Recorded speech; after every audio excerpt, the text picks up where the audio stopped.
Olá, eu sou a Ana Schermack do Pausa para um Café e hoje nós vamos falar sobre as referências que Chuck Palahniuk usou aqui em Condenada e Maldita e ele pegou lá do Dante em A Divina Comédia.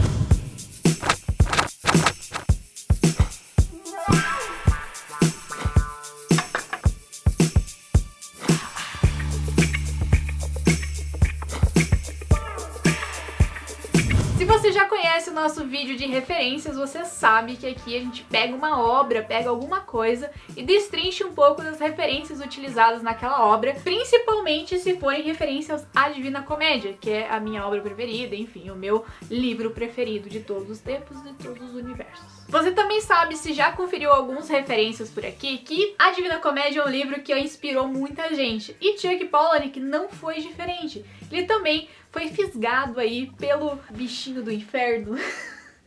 Não sei se a gente pode dizer assim. Hoje, em especial, nós vamos abordar duas obras dele, que é Condenada e Maldita, o primeiro e o segundo volume da trilogia que o próprio autor define como a sua Divina Comédia. Que aí a gente ainda não tem o terceiro publicado, mas aí para ser o Inferno, o Purgatório e o Paraíso do Chuck Palahniuk. Em uma leitura rápida e fácil você consegue identificar esses itens, essas pequenas referências, e com uma leitura mais aprofundada você pega muito mais as nuances aí de Condenada e Maldita e o que tudo isso tem a ver com Dante Alighieri. Hoje a gente vai falar sobre algumas coisas interessantes que eu vi durante a leitura e que eu acho bacana a gente reforçar aí quando tá lendo esses dois livros do Dante, principalmente para entender um pouco melhor. O Dante é um poeta italiano que escreveu a Divina Comédia e é conhecido por isso, mas ele não escreveu só a Divina Comédia. Tem um vídeo aqui onde eu falo sobre as outras obras do Dante. Fica a dica, é bacana, ele é um puta escritor, vale a pena conhecer. E o Palahniuk é outro escritor preferido meu, que eu já falei várias vezes por aqui, e tem aqui um link, inclusive, da resenha de Condenada e Maldita. Condenada e Maldita conta a história da Madison Spencer, uma garotinha que supostamente morreu de overdose de maconha, e já que ela tá no inferno, ela vai abraçar o capita, porque é isso que ela quer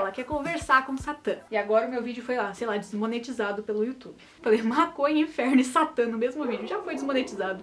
Inspirando-se no pecado de Dante, no inferno que ele cria, e não só cria, mas como trabalha, aprofunda melhor lá na Divina Comédia, o Chuck cria aqui o seu próprio inferno, a sua própria forma de encarar esse lugar místico, enfim, do submundo. Aqui o Palahniuk trabalha a natureza do pecado e principalmente as consequências das decisões morais das pessoas. Com uma personagem que a gente pode até descrever como o nosso Virgílio, porque ela nos acompanha nessa estrada. E tem um pedaço logo nas primeiras páginas de Condenada, onde a Madison explica pra gente e cita Dante. Inclusive fala que o poeta já chegou um dia a falar, explicar pra gente, mas ela, como tem experiência própria, vai realmente mostrar o inferno pra gente. Então ela é o nosso Virgílio, que acompanha e conversa com a gente. E aí a gente já traz lá uma das primeiras referências da Divina Comédia, uma referência direta, falando aí do próprio Dante Alighieri. Outra clara referência a Dante, a Divina Comédia, é a estrutura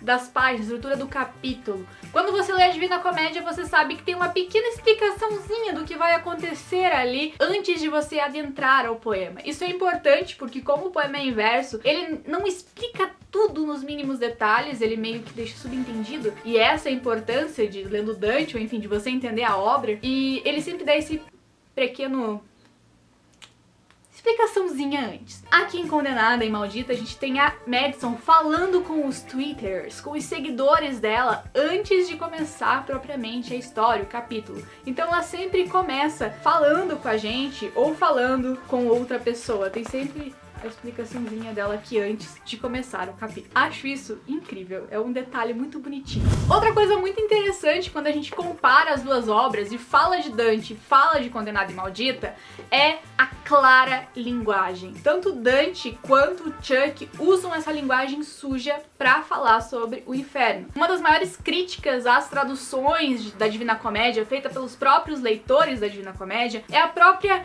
exclusão dessa linguagem suja, do jeito que o Dante escreve quando ele tá no inferno. Ele faz isso, é cu, não é outra coisa. Ele usa as palavras como elas devem ser usadas. E o Chuck é conhecido por isso, né, gente? Ele não vai medir palavras ou tentar florear o negócio pra ficar bonito pra você. É o mais sujo, mais cru possível. Esse é o estilo dele, é assim que ele escreve. Então, novamente, aqui a gente tem essa referência aí à Divina Comédia, a forma como o Dante escrevia no inferno, aqui em Condenado e Maldita. Inclusive tem algumas cenas que é melhor não ler perto dos pais, assim, talvez, porque nem no ônibus, como eu fiz, a pessoa ficou me olhando assim, tipo, meio assustada. Outra coisa que é uma clara referência à Divina Comédia é a quebra da quarta parede. Lá em 1300, Dante já fazia isso, quebrando a quarta parede e conversando com nós, leitores. Ao decorrer da Divina Comédia, eu já falei isso em vários Lendo Dantes aqui no canal. Madison Spencer conversa com a gente durante toda a sua caminhada pelo inferno e também pelo purgatório. Ela chega pra gente, ela olha pra nossa cara e fala conosco, quebrando essa quarta parede, tirando a gente daquele lugar de leitor que não faz nada, que não interage com a obra, que não pode interferir naquela história. Ela chama a nossa atenção, ela pega a gente pela mão e fala: vamos lá, queridinho, atravessar o inferno. Assim como Dante fala com a gente lá na Divina Comédia como leitor. Essa quebra da quarta parede junta os nossos dois protagonistas e faz aí essa referência linda, que, né, a junção de duas obras que eu amo. Mas claro que não é só isso, queridinhos. Chuck e Dante abordam um assunto muito importante. Além de toda a questão do pecado, de abordar ali os ciclos, os círculos do inferno, Chuck e o Dante pegam duas coisas e trabalham muito bem, que é o suicídio. É uma coisa difícil, é um assunto complicado, é um assunto pesado. Tanto na Divina Comédia, quando você lê o círculo dos suicidas, você se sente mal. Eu me sinto, é a pior parte pra mim. Toda vez que eu leio, eu caio destruída naquela parte, porque é muito difícil. Todo o significado, toda a profundidade daquela obra, toda a forma com que o Dante constrói ela. E aqui não é diferente. Chuck vai abordar esse assunto e vai pegar pesado nesse assunto, porque ele vai falar novamente sobre isso. A Madison vai ser uma condutora desse assunto. Ela vai ali não só trazer este assunto à tona, como vai reforçar esse assunto em várias partes do livro. Então é sim um livro com gatilhos e é um livro pesado. E novamente a gente vê essa abordagem em assuntos mais tensos, tanto na obra do Dante quanto na obra do Palahniuk, que eu acho que ele puxa aí muita coisa da Divina Comédia, principalmente essa questão do pecado, das consequências morais, pra trazer essa reviravolta, essa incomodância que tanto tem nos livros do Chuck e que é algo também que tem nos livros do Dante. Dante, tô confundindo todo mundo. E por último, eu gostaria de recomendar uma leitura em especial que se chama Chuck Palahniuk Parodies: Postmodern Irony in Six Transversive Novels, do David McCracken. Esse livro do David McCracken, ele fala, é fácil de encontrar o e-book, ele fala sobre as paródias que o Chuck faz. Afinal, Condenado e Maldita nada mais é do que uma grande paródia à Divina Comédia, nessa coisa de trazer o humor, de mesclar ele com uma coisa séria, só do jeito palahniukiano de fazer, de ser. E esse autor, ele fala sobre isso, ele descreve, ele vai falar muito mais sobre Condenado e Maldita, vai citar ali, inclusive, algumas partes do inferno. Eu não trouxe pra cá porque o cara já fez todo esse trabalho, então deem valor e vão ler esse livro que é maravilhoso. Fala muita coisa bacana sobre o Palahniuk e é isso, né, gente? Eu acho que é essas referências principais que eu queria falar pra você. Se você ainda não leu Condenado e Maldita, clica aqui na resenha, vai conferir e vai ler. E claro, se você quiser comprar esses livros, compra com o link da gente aqui, que ajuda muito, muito, muito, muito mesmo. Eu vou ficando por aqui. Um beijo grande e até a próxima!